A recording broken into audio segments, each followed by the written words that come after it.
নমস্কার। ঋণের জালে জড়িয়ে যাচ্ছেন, ঋণ থেকে কিছুতেই বেরোতে পারছেন না, ধার দেনা মার্কেটে লেগেই আছে।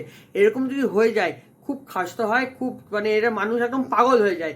আজকে একটা উপায় বলছি, উপায়টা করবেন, ঋণ থেকে তাড়াতাড়ি বেরিয়ে আসতে পারবেন। কি করবেন উপায়টা? 16খানা সোমবার আপনাকে উপায়টা করতে হবে। এটা মহাদেবের উপর উপায়টা আমি বলছি। আপনি কি করবেন? গোলাপ ফুল নিয়ে নেবেন, একটা ভালো দেখে গোলাপ ফুল নিয়ে নেবেন, পাপড়িগুলো খুলে নেবেন, ওর মধ্যে কালো তিল ছড়িয়ে দেবেন। কালো তিল ছড়িয়ে দিয়ে মহাদেবকে প্রথমে দুধ গঙ্গা জল যেটা দিয়ে আপনি অভিষেক করছেন, বেলপাতা চাপিয়ে প্রথমে অভিষেক করিয়ে দিয়ে তারপরে নিজের ঋণ যাতে মুক্তি হয়ে যায় এই মনস্কামনা গোলাপ ফুল হাতে ধরে, গোলাপ ফুলটা হাতে ধরে এই মনস্কামনা করে আপনি মহাদেবের উপরে এটা চড়িয়ে দেবেন। এটা 16খানা সোমবার কন্টিনিউ করবেন। এটা নারী পুরুষ উভয় করতে পারে। মেয়েদের যদি অসুবিধা মাঝখানে যেগুলো থেকে যায় আপনি ওগুলো বাদ দিয়ে আপনি টোটাল 16খানা সোমবার করবেন। এটা দেখবেন এই উপায়টা করার পর চটজলদি ঋণ মুক্তি হবে। এটা ভীষণ রামবান একটা উপায় দিলাম। উপায়টা করবেন, খুব ভালো হবে। আর মন্ত্র কি বলবেন? মন্ত্রটা বলবেন নমঃ শিবায় মন্ত্রটা।